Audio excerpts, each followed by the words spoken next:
Servus, Männer, it's Red Pill Germany again. It is time for more doom and gloom on this wonderful November afternoon.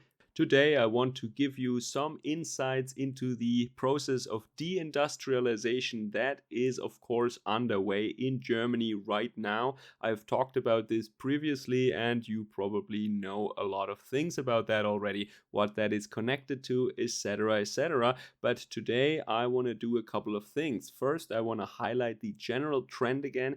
Then I want to give you a more in-depth example from my area here, from northern Bavaria, from my very neighborhood. And then, as usually, I want to put these things into perspective and add my personal perspective, my personal opinions as to why things are going the way they are going right now towards the end of the video. But before we get into all of this, I want to once again thank my dear supporters and subscribers. Without you, it would be hard for me to run this channel. Thank you so much. If you want to support my channel, like, share, and subscribe. Check me out on other social media platforms, or you can also make a donation via Patreon or Subscribestar. The links are down below. So if you are living in Germany and you are, just like me, interested in news about our economy and especially our industry, then you are bombarded with articles right now that spread actually doom and gloom, like I said. And also you can read about many examples of companies that are filing for bankruptcy and that are shipping jobs abroad.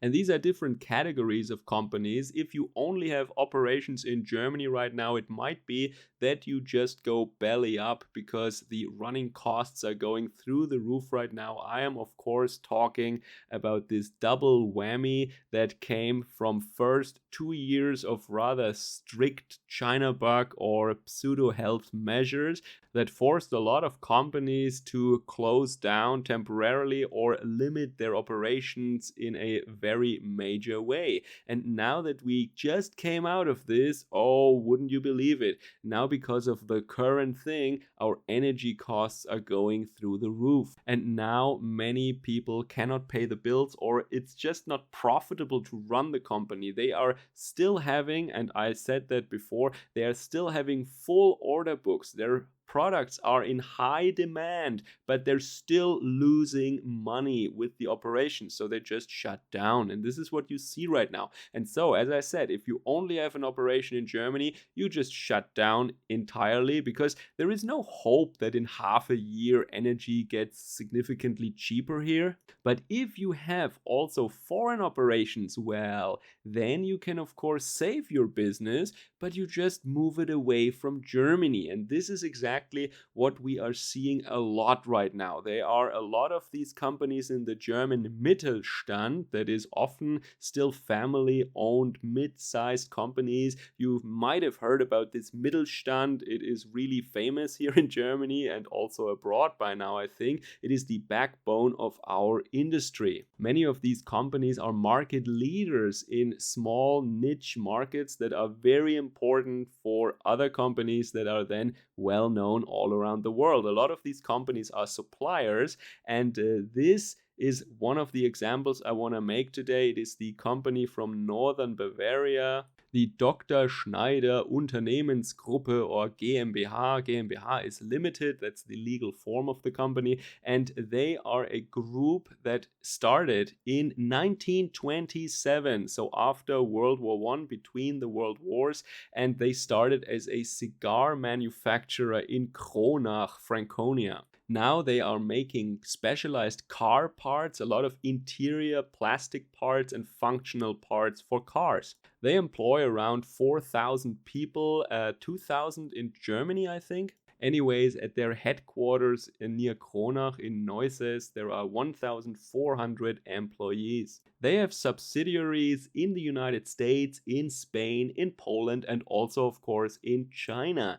And now you see that they declared bankruptcy in Germany. They still want to look for investors and save the company, but it is already pretty clear that most German employees will lose their jobs. They already announced that the operation here in Germany is not profitable, and in order to save the company for the family, they will increase and focus their activity and investment in the USA and in China. And also, I have to say, they only declared bankruptcy for the German group.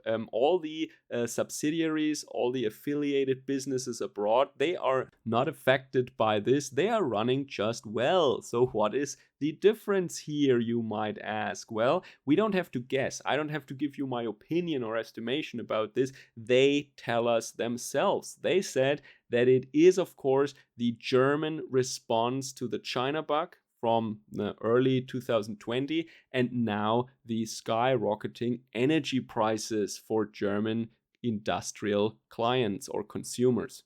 Also, this example outlines very nicely that it is a very healthy company whose products are in high demand. They have also full order books and they are doing great business. It is just that they're losing money under these conditions here in Germany. And of course, we all know that both these two reasons, both these conditions, the China bug response and now the current thing, the sanctions, the high energy prices, both these things were not created by some market forces or by some unforeseen things. No, it was the German government that enforced these things, that planned and enacted these policies. It all comes from the German state. And this is why I also said earlier in previous videos that deindustrialization is what our state is doing. It is our government's mission. It is one of their goals, one of their programs. So they tell us that they were genuinely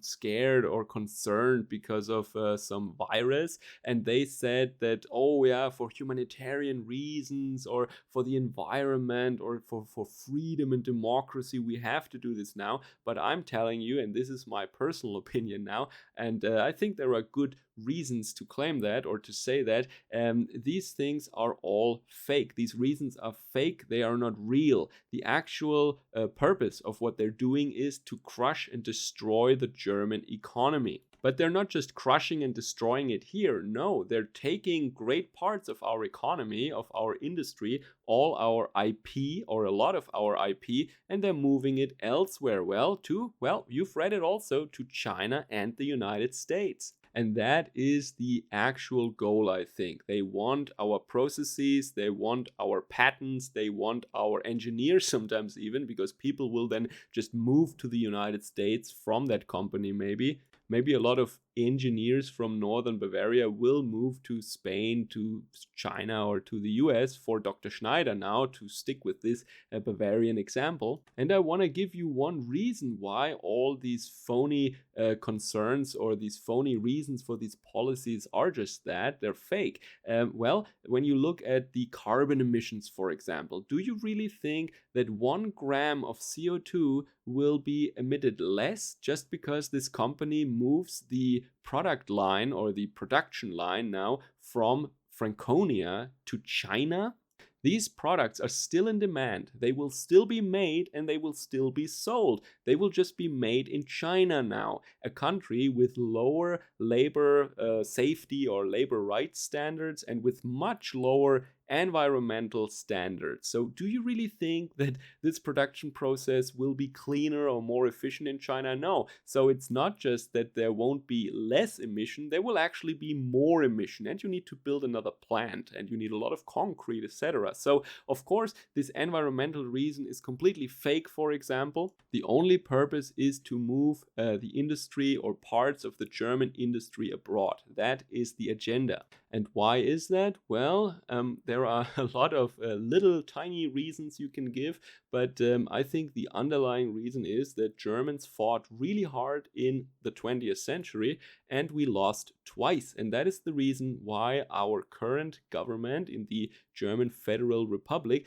they cannot really enact policies and they don't want to enact policies that are beneficial to the German people. Instead, they are following the orders of foreign masters, and these orders are of course not in the interest of the German people, just like our foreign minister Frau Baerbock just said recently, she will support the current thing no matter what her German voters think about that or what they have to say about that. And that really encapsulates nicely the mindset of our current government and who they are actually working for, not the oath that they've sworn to look after the interests and protect the German people and blah, blah, blah. No, they are working directly for foreign interest groups. So you will see a transformation in Germany in the next years that is similar to what happened in the UK and the US, for example, a transformation to more high-tech, smaller industry and service industry. But everything that is energy intense, for example,